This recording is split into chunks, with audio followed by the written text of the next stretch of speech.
sur RTCI. Voilà, jusqu'à la dernière note, c'était un épitaphe de King Crimson et ça a réveillé plein de souvenirs à notre invité aujourd'hui dans Écosphère, professeur Mohamed Louedi. Bonsoir professeur. Bonsoir monsieur. Alors, qu'est-ce que cela vous a inspiré d'avoir écouté ce titre de 9 minutes 12 secondes? Bah oui, ça m'a ramené à une époque que nous ne vivons plus. Les booms, les fins de semaine, les sorties en couple. Et les booms, c'est en fait c'est la danse slow. Hein, bah on commence par ce qu'on appelait le jerk à l'époque. Le jerk. Le jerk. Le jerk, oui. Le rock'n'roll, le jerk, le twist, nous ne sommes pas arrivés au twist. Non, le twist, je crois que c'était avant. C'est une autre génération. Oui. Et puis on finissait avec les slow.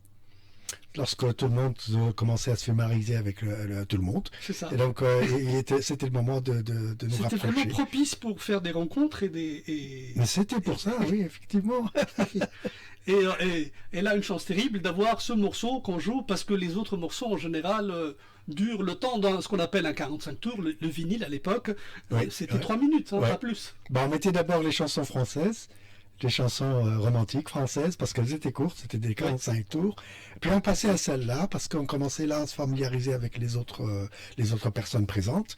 Et quand on a un morceau de 9 minutes, nous avons plein de temps de nous connaître un peu mieux, parce qu'on ne change pas de partenaire. Là. Et ça détonne complètement avec ce qui se passe actuellement, parce que on n'a plus ce goût, cette envie d'aller jusqu'à la fin d'un morceau, et en général, on passe d'un morceau à un autre, on n'a plus la patience d'écouter réellement un morceau de 5 minutes, de 6 minutes, etc. Et c'est bien dommage. Alors, professeur, aujourd'hui, nous allons parler encore une fois d'IA, et vous commencez à être un habitué de nos studios, et nous vous recevons avec un grand plaisir. Merci. Et là, aujourd'hui, ce sera l'IA avec sa relation avec le savoir. Et oui, puisque grâce à Google, Wikipédia, nous ne sommes plus dans un monde de questions, mais dans un monde de réponses. Et oui, déclin du quotient intellectuel, appauvrissement de la langue, et en même temps, ce sont les machines qui détiennent de plus en plus de réponses, à travers notamment l'intelligence artificielle. Ainsi, ne vaut-il pas mieux, cher professeur, apprendre à poser les questions, puisque les réponses ne nous appartiennent plus? Et dans le cadre de cet apprentissage, je commence par moi-même. Ma première question, adressée à Mohamed Louedi, professeur universitaire à l'Institut supérieur de gestion, est la suivante. Est-il vrai que le savoir se déplace de plus en plus de l'humain vers la machine? Bah oui, nous sommes en train de le voir tous les jours. Et ce n'est pas que la machine est en train de nous usurper nos talents, c'est nous qui sommes en train de les lui céder. Et de plus en plus, il y a cette dichotomie entre les questions, le monde des questions et les mondes de réponses, en tout cas c'est comme ça que je les appelle, d'une part, et de l'autre part, nous avons les humains et les machines. Alors, d'après certains auteurs, nous ne sommes humains que justement par notre capacité de poser des questions. Nous n'avons survécu à l'évolution que lorsque nous avions atteint une certaine connaissance, laquelle connaissance nous n'avions pu atteindre qu'en nous posant des questions. Et donc avant, je me rappelle de l'époque où poser des questions était un art que nous avions hérité justement de nos ancêtres depuis très très longtemps, qui posaient des questions et qui souvent n'avaient pas les réponses. Et donc c'était un monde de questions. N'ayant pas de réponses, il y en avait qui en inventaient. Ou alors il y avait des oracles, où il y avait des savants, il y avait des gens comme plus tard dans l'Antiquité grecque, des gens comme Socrate, Aristote, Platon, qui eux avaient atteint un certain niveau de connaissance et donc de savoir. Qui leur permettait de répondre à ces questions. Ils répondaient. Et c'était pas parce qu'ils s'inspiraient des questions de leurs coreligionnaires, mais c'est parce que eux-mêmes posaient des questions. Et ils avaient très vite compris que c'est en posant les bonnes questions qu'ils avaient les bonnes réponses. Et ils avaient aussi très vite compris que c'était les bonnes réponses qui les menaient à d'autres questions. Et c'était l'exercice. Trouver les réponses, non pas pour le plaisir de cumuler du savoir, mais pour atteindre un certain niveau de questionnement. Et donc il y avait ce jeu et une complicité entre les questions et les réponses. Ce que nous avons aujourd'hui maintenant, c'est une bataille rangée entre les questions et les réponses. Un volet qualifié carrément de bataille. Oui, les questions n'aiment pas les réponses parce que la réponse tue la question. Et dès lors qu'une question se construit, et il faut beaucoup de temps pour construire une question, la réponse est là, due à la rapidité de la technologie. Et donc, la réponse tue la question, et souvent, cette réponse-là ne mène pas à une autre question. Par le fait même que la nature des questions a changé, elle est maintenant possédée par la technologie. Alors maintenant, ce que nous avons, c'est que nous n'avons plus la connaissance et le savoir, et les réponses, nous les avons dans les technologies. Et donc, ça a changé. On n'a plus besoin d'avoir des connaissances. Ben, c'est ça, la paresse, ça nous mène presque instinctivement à ne pas savoir. Pourquoi savoir? Je parlais de Oui, nos jeunes maintenant, pourquoi est-ce que je devrais apprendre à calculer, puisque j'ai une calculatrice? Oui. Pourquoi est-ce que je devrais répondre aux questions de l'examen si elles sont sur Google? Et pourquoi me poses-tu une question que c'est sûr que j'en aurai besoin quand je serai grand, mais quand je serai grand, il y aura Google encore. Alors que je me rappelle, le professeur, notre génération, nous avions un cahier, oui. Le cahier 24 ou 48, etc. Et dans ce qu'on appelle la 4e de page, ou la 4e de couve, oui. C'est ça. Oui. Et nous avions les tables de multiplication qu'on apprenait par cœur. Oui, dans tous les cahiers. Dans tous les cahiers. Dans tous les cahiers, parfois nous achetions le cahier pour ça. Rien que pour et ça. Nous apprenions la table de multiplication. Et c'était amusant parce que passant de première année primaire à deuxième année primaire, troisième année primaire, on se disait aux autres, maintenant nous allons passer à apprendre à 8. On va apprendre de 8. Alors 8 fois 1, 8 fois 2, 8 fois 3, 8 fois 4.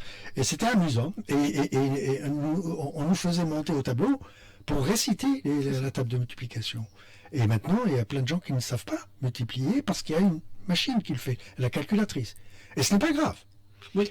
Mais quand ça va plus loin et que ça atteint non pas seulement des tables de multiplication et la grammaire, comme c'est le cas maintenant avec les LLM, les Large Language Models, ChatGPT et les autres, les chatbots, bon, ils ont plusieurs dénominations. Je vais dire ChatGPT et on comprendra que je parle de tous les autres aussi en même temps. Oui. Mais là, excusez-moi, professeur Louini, vous avez dit dans une de vos interventions que ceux qui utilisent le plus ChatGPT réussissent le moins. À long terme, oui, c'est une recherche qui est toute récente, en mars. C'est une recherche qui avait désarçonné. En mars 2025.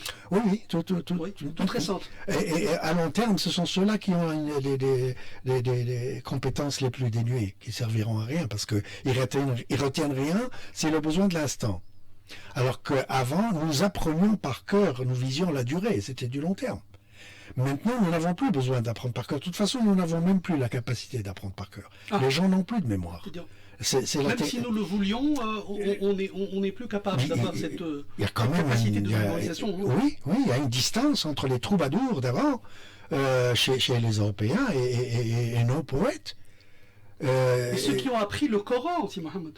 Justement, c'est pour ça que les Arabes et les musulmans avaient longtemps résisté l'écriture et le papier, parce qu'ils se sont dit, bon, si nous allons transmettre l'imprimerie qui avait été inventée par les Chinois au IXe siècle aux Européens qui n'y sont arrivés qu'au XVe, c'est que nous allons tuer l'art d'écrire et d'apprendre par cœur, ce qui était une compétence locale à l'époque. Et même avant cela, si nous revenons à Socrate et à Platon, si on lit Phèdre par exemple, nous allons voir que Socrate était tout à fait contre l'écriture, même pas le papier seulement, mais l'écriture, parce que pour lui l'écriture tuait la mémoire. En fait, il n'avait pas tout à fait tort, mais il y a des visions encore plus optimistes que celle-là qui sont dit comment, si nous passons à l'écriture, il n'y aura pas nécessairement un appauvrissement de la mémoire, mais une autre mémoire. Et je cite là Michel Serres, le très respecté Michel Serres, qui avait fait ses déclarations avant sa mort au 40e anniversaire de l'INRIA. Il a dit qu'en fait, tout ce qui sort de notre corps, en fait, est remplacé par autre chose beaucoup plus positif. En ce qui me concerne, je suis désolé de constater que c'est plutôt le contraire. C'est le contraire. C'est le contraire. Je vous donne un exemple que tout le monde connaît. À l'époque de Jahiliya, disons, les gens apprenaient par cœur, non pas ce qu'ils disaient, mais ce qu'ils écoutaient, ce qu'ils entendaient. C'est-à-dire, ça fait que vous dites quelque chose, oui, et pour preuve, il n'y a qu'à voir Khutbat al-Wada'. Comment est-ce qu'ils ont appris ça? Au moment où ça a été délivré. Le Khutab de l'époque le connaissait, il suffisait. Nous avons les traces écrites de ce qui a été dit à l'époque et qui n'était pas enregistré et encore moins écrit par les scribes. Et les scribes, ça coûtait cher. Alors que maintenant, tout ce qu'on peut écrire, bon, on le laisse dans les bibliothèques, nous avons besoin de savoir quelque chose. Nous n'allons qu'à nous rendre à une bibliothèque, et à l'époque, nous déplacions. Ibn Khaldoun allait aux bibliothèques de Fès et du Caire et d'Andalousie pour trouver, les gens voyageaient avant. Vasco de Gama voyageait, Amerigo de Vespucci. Chercher l'information. Pour chercher le savoir.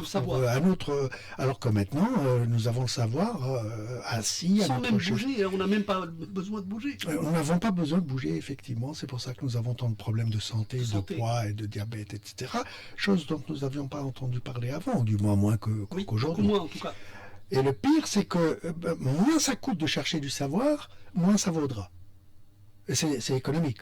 Ça coûte moins, donc ça vaut moins. Oui. Et quand c'est accessible, et que maintenant les machines parlent notre langage, nous n'allons qu'à poser la question à ChatGPT ou consort pour obtenir une réponse. Oui.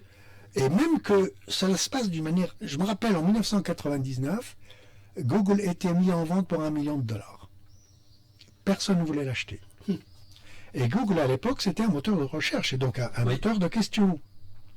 Maintenant, Google vaut 1,5 milliard de dollars, trillions en anglais. Oui. Et quand nous voyons que Google est en fait en train de passer de mode maintenant, quand nous avons des gens comme Avin Srinivas, qui est le PDG de Perplexity, qui dit que je ne veux pas que l'on parle de Perplexity comme étant un chatbot. Pour moi, c'est un moteur à réponse.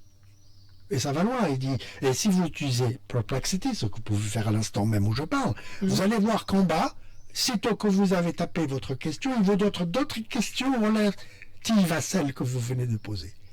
C'est-à-dire qu'il suit Socrate en disant qu'une question ne sert qu'à poser d'autres questions.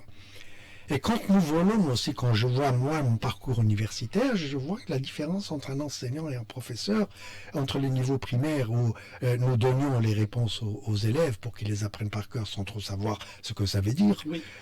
Puis arrivé au secondaire, un bon professeur va aider l'étudiant à trouver la réponse plutôt que continuer le jeu et poursuivre le jeu du primaire. Et donc nous leur montrons la fontaine et c'est à eux d'aller boire. Arrivé au doctorat, c'est à l'apprenant, au doctorant, de trouver la question de recherche. Et donc c'est un autre jeu maintenant. Et quand on encadre des étudiants, quand nous encadrons des étudiants en doctorat, le problème c'est de trouver la question de recherche. Et c'était pas une mince affaire, il y a des gens qui mettent des mois à trouver la question de recherche. Et après cela, quand ils ont assez mûri, nous leur disons que l'extase n'est certainement pas de trouver la réponse. Ah. C'est de trouver la réponse, pas trop s'y attarder, déjà ça, c'est pas une mince affaire, mais c'est de dégager d'autres questions de ces réponses. Et vous allez trouver dans des bonnes thèses, à la fin, dans la conclusion, voie de recherche future. Et tout l'or est là.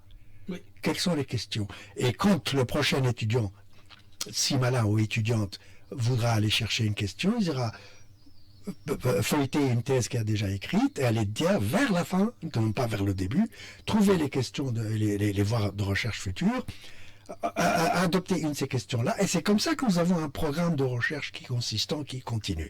Parce qu'autrement, ça ne sert à rien d'écrire des thèses qui sont complètement décousues et décloisonnées sans aucune relation les unes des autres. Et quand nous avons un programme de recherche, c'est la succession de questions et de réponses qui fait qu'un laboratoire, par exemple, tient la route parce que d'une thèse, c'est dans la continuité, c'est dans la continuité qui fait l'utilité de tout ce travail. C'est l'essence même de la science, c'est thèse, antithèse, synthèse. Oui. Et c'est tout un monde de questions que nous sommes qui est en train de nous filer entre les doigts. Alors, professeur Mohamed, nous vivons une crise de la question, d'après déjà ce que vous venez de dire, d'où l'avènement de ce qu'on appelle le prompt engineering. Oui. De quoi s'agit-il? Bon, le problème, c'est que maintenant, les réponses, nous ne les avons plus.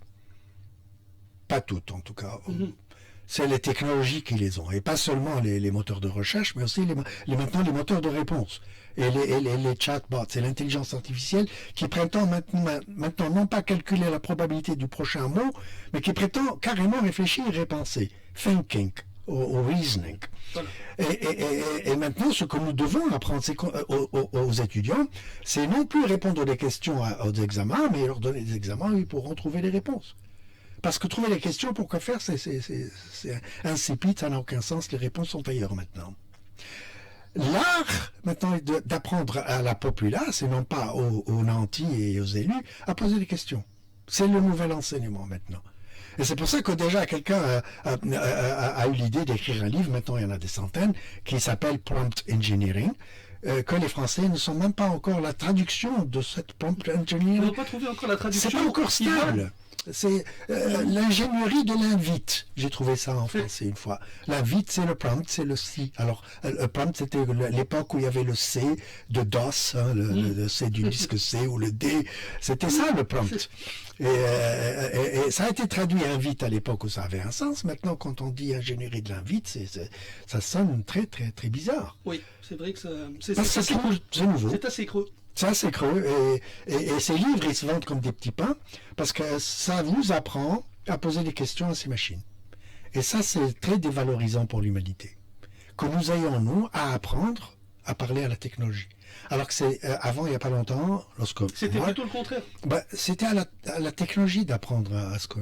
Alors, au départ, quand j'étais étudiant en informatique, nous apprenions des langages qu'on appelle le langage machine. À l'époque, c'était acceptable. C'est-à-dire que nous apprenions le langage de la machine. Et après, nous sommes passés de cette première génération à un autre langage qu'on appelle le langage d'assemblage, qui était encore obtus. Puis après, le langage troisième génération. Et ces langages-là se rapprochaient du vocabulaire humain.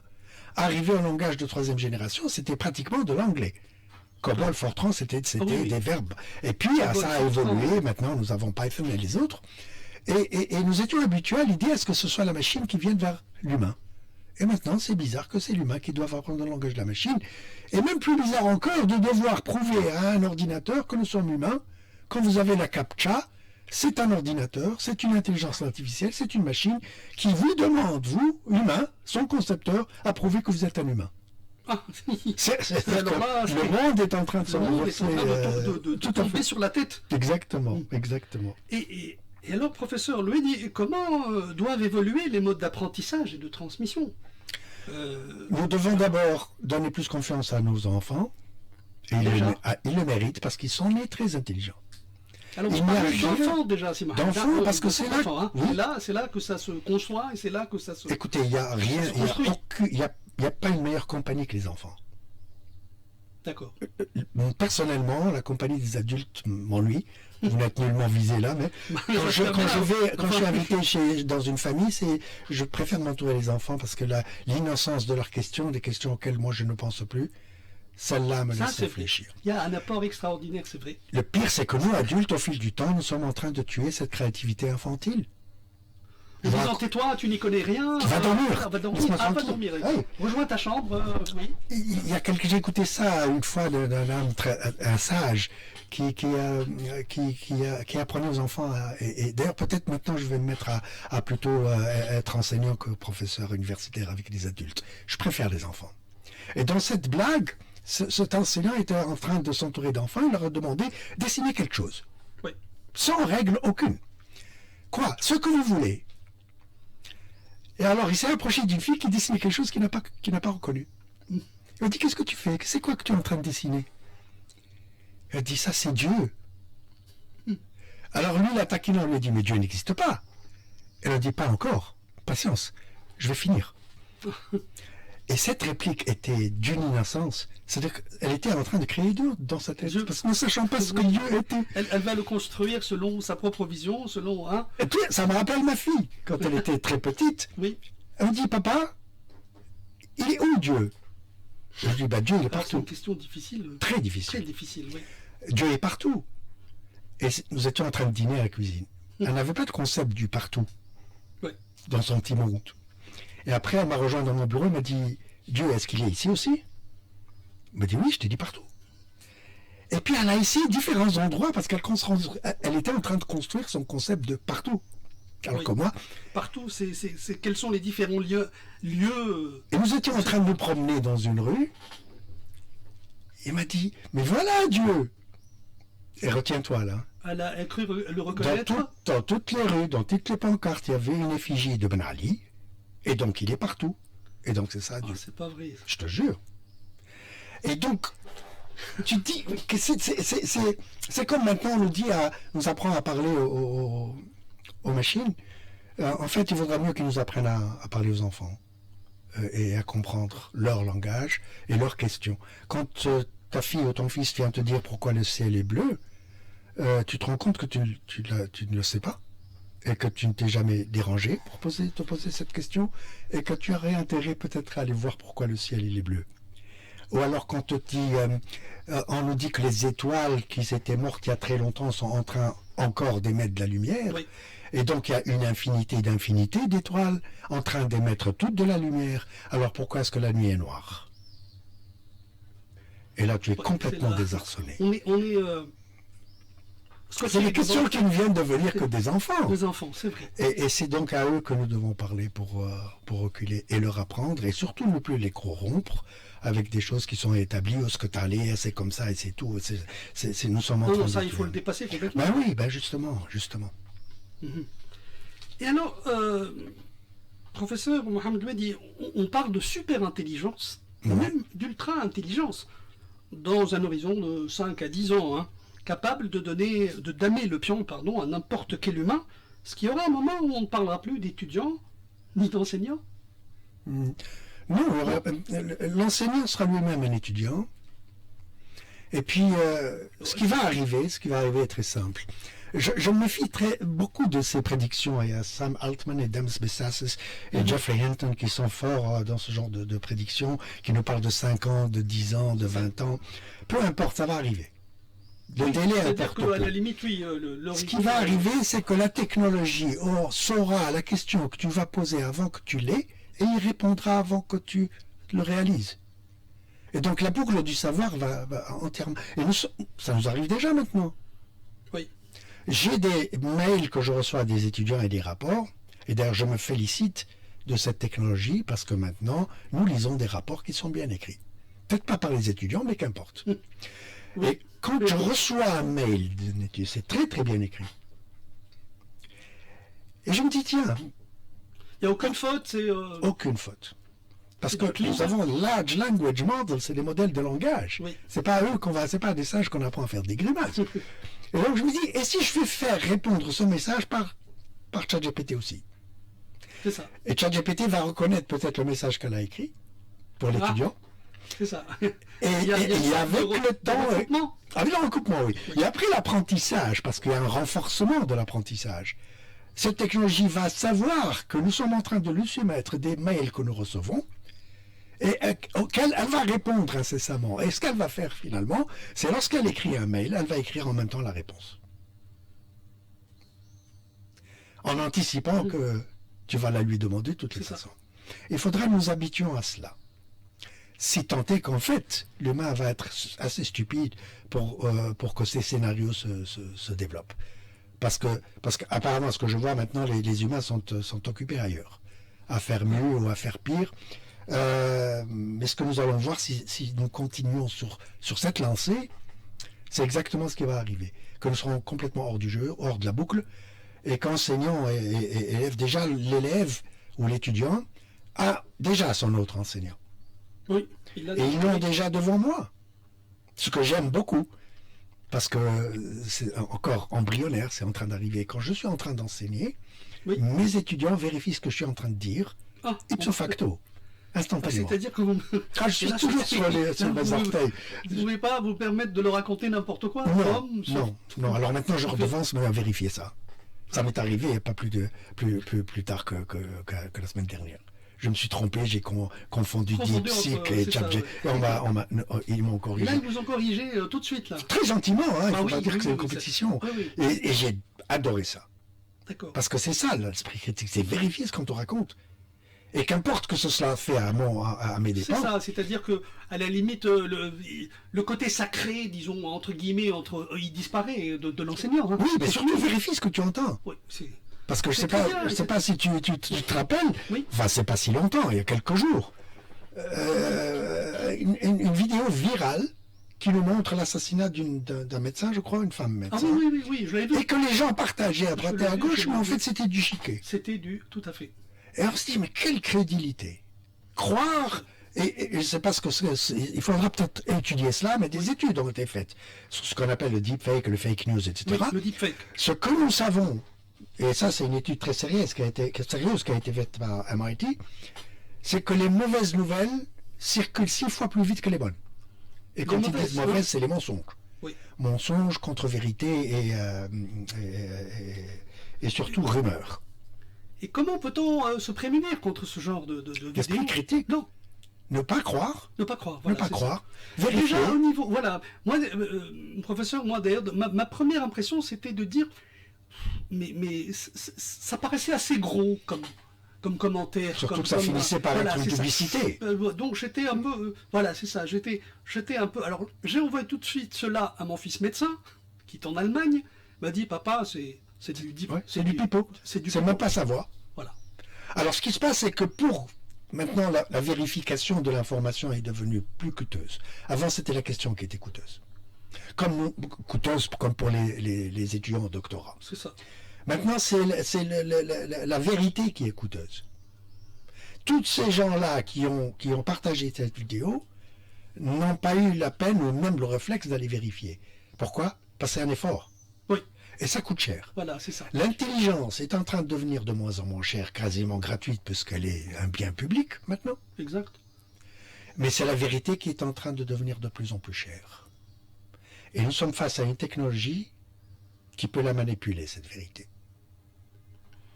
Puisqu'elle nous fait voir ce qu'elle veut, ce qu'elle décide, avec les newsfeeds et les algorithmes qu'ils sont en train d'utiliser. Elle est en train de manipuler. Sur YouTube, tu n'es pas sûr de décider de quelle prochaine vidéo tu vas regarder. Regardons celle-là. Oui. Tu vas en avoir une flopée qui seront proposées à droite et tu dis, mais comment est-ce qu'ils ont su que je pourrais peut-être être intéressé Exact. par ces vidéos? Et elle va décider parce que celle qui est en haut, tout en haut, c'est la plus probable que tu vas regarder. Et elle va savoir en fonction des clics laquelle tu as finalement opté pour regarder. Regardez. Et pour combien de temps surtout. Et donc les TikTok maintenant c'est en train de semer la pagaille, pagaille, parce que c'est court et nous n'avons pas assez de variance. Mais pour les podcasts, là ça peut aller sur plusieurs heures même Oui. parfois. Et donc si quelqu'un passe 3 heures à regarder une vidéo de 3 heures, c'est que c'est à 100% dans la lignée de ses intérêts. Le choix est de soit continuer à lui susurrer la même histoire, ou alors en proposer complètement d'autres choses, un peu comme les recommandations que Facebook et autres sont en train de nous, Oui. nous Alors, surveiller. professeur Mohamed Louedi, mais l'IA prend des décisions sur la base de données, mais est-elle dotée d'une conscience? Non. Non. Non. Heureusement. Là, je suis catégorique, Ah, je vous suis me pas du rassurez. tout dans ce... Je ne vous rassure pas, c'est mon opinion, parce qu'il y a d'autres qui disent qu'elle l'est. Ah, Qu'elle est bien sûr. consciente. Et moi, je me dis ça, c'est de l'anthropophagisme, c'est essayer d'inculquer à la technologie des choses qui sont humaines. L'intelligence artificielle n'a pas besoin de conscience pour être. La conscience, c'est notre propre, c'est le propre de l'homme, un de ses propres-là. Oui. Et il n'y a pas à s'inquiéter, elle va être dangereuse autrement. Elle n'a pas besoin d'être consciente pour que nous en méfions. Donc je ne pense pas, et je suis pas du tout... Là, franchement, vous me rassurez. Et alors, peut-être que nous allons conclure. Il nous reste, je ne sais pas si vous avez quelque chose à ajouter, mais avant cela, vous avez dit dans une de vos interventions que l'IA nous mentira toujours. Oui. D'abord par incompétence, ensuite par commodité. Faut-il alors se méfier J'ai dit ça en public. Bah oui. Vous l'avez dit. Oui, elle nous mentira toujours. Maintenant, elle nous ment parce que, elle est probabilistique. Il y en a même qui disent c'est un perroquet stochastique. Il répète ce que l'homme dit, ou l'humain dit. Oui. Il y a même eu une technologie de Microsoft qui est retirée tout de suite, qui a pris 24 heures pour devenir raciste et totalement exécrable. La première chose que ces technologies adoptent de l'humain, c'est son mauvais côté. Ah. Et un des mauvais côtés de l'humain, c'est le mensonge ou l'hallucination. Mais dans ce cas-là, elle va mentir parce que les algorithmes, la manière dont ça fonctionne, ne contiennent pas l'ensemble vide ou l'infini, donc elle devra dire quelque chose en fin de compte, qui sera la moins probable de tout ce qu'elle aura, qui finira par être un mensonge. Elle mentira par incompétence, par design, parce que la technologie a ses limites. Quand elle sera plus sophistiquée, elle comprendra que le mensonge, en fait, est un outil extrêmement puissant. Comme tous les mensonges qu'on nous a fait passer. Inculqués pour nous faire faire des choses. Ça s'appelle de la manipulation, de la propagande, appelez ça ce que vous voulez. L'exemple que je donne souvent, c'est l'exemple de Joseph Goebbels, qui dit en fait dans sa c'est le ministre de propagande des nazis, du Reich, qui a dit un mensonge répété 10 fois reste un mensonge, répété 100 fois reste un mensonge, répété 10 millions de fois devient une vérité. C'est un peu comme la vidéo dont nous avons parlé et d'autres choses. Et donc si la technologie va trouver un moyen de nous manipuler en nous mentant, elle le fera. Mais cette fois-ci, ça ne sera pas par bêtise ou par incompétence, mais par soif du pouvoir, qu'elle héritera de son créateur, qui est l'humain, parce que ça restera une imitation de l'humain, jusqu'à ce qu'elle prenne son envol et qu'elle atteigne des niveaux d'intelligence que nous ne soupçonnons même pas. Et vous pensez qu'elle pourra aller jusqu'à ce niveau? Si l'humain, le danger ici, c'est pas la technologie, c'est l'humain. La question est toujours de qui est-ce que nous devons nous méfier de l'humain ou faire confiance à la technologie, ou l'inverse. Si ça va nous arriver, ce n'est pas du fait de la technologie, c'est du fait de l'absence de conscience de l'être humain. Et se dit si la conscience ça sert à ça, c'est pas la peine. Et les humains maintenant, et OpenAI aux dernières nouvelles, a décidé de se mettre à l'AGI, ce qu'ils appellent Artificial General Intelligence, ou l'intelligence générale artificielle, l'intelligence artificielle générale. Alors on parle aussi de faible et de... Oui, mais ça, c'est une terminologie qui est ancienne. Maintenant, les weak and strong AI, ça a changé de... Bon, les concepts n'ont pas changé, mais l'appellation, elle a changé. Alors on parle maintenant de AGI, Super Intelligence, Ultra Intelligence, et maintenant, ils sont décidés à le faire. Ouvertement. Les déclarations de Demis Bessabes d'hier ou avant-hier, il l'a dit, lui, qui sait ce dont il parle, c'est le PDG de DeepMind, il a eu le prix Nobel en chimie de l'IA, il dit que j'en perds le sommeil. Écoutez, vous pouvez vérifier, googler Demis Bessabes qui perd son sommeil quand il pense à ça. Et quand on écoute des spécialistes de ce genre avec une telle intelligence humaine, j'ai un plus grand respect pour ce monsieur. Quand il dit des choses comme ça, lui qui a inventé AlphaGo et AlphaFind et toutes ces merveilleuses technologies, il sait de quoi il parle. Et là, oui, bon, si lui il dort pas, sachant ce qu'il sait, il y a de quoi s'inquiéter. Et là, mon but n'est nullement de vous inquiéter. Je ne suis pas le prophète de malheur du tout. Mais en fait, c'est un cri d'alarme non pas contre la technologie. Non. C'est pas c'est l'humain lui-même, ça a toujours été. Donc c'est une nuance de taille en fait. Oui. Il n'y a pas de pire ennemi de l'humain que l'humain lui-même. Et ça s'est vu en 1945 et ça risque de se revoir encore. 45 dont on fête aujourd'hui, bientôt, oui, c'était en août, la Deuxième Guerre mondiale, mais je parlais plutôt d'Hiroshima et de Nagasaki. Oui. Ça, ce que l'humain a fait à l'humain ces jours-là, en 3 jours, et au-delà de toute imagination. Ce n'est pas aussi ce qui se passait à Auschwitz, etc., mais c'était aussi dans les années 40. Ayant vu cela, nous avons vu ce dont l'homme est capable. Et c'est peut-être ça qui empêche de dormir, pas l'intelligence artificielle. Du moins, c'est mon avis. C'est votre avis, professeur Mohamed Louedi, et nous en prenons acte. En tout cas, merci beaucoup. Mais je vous en prie, tout le plaisir est pour moi. Cet échange, comme d'habitude, très fructueux et très intéressant sur la musique d'Épitaphe.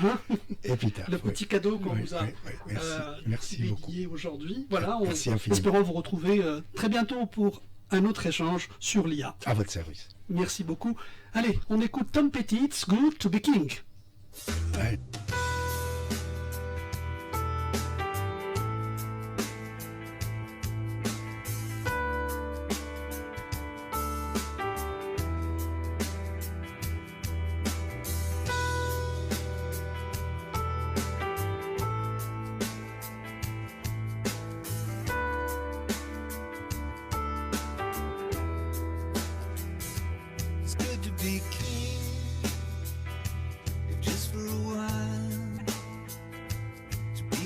velvet, yeah, to give them a smile.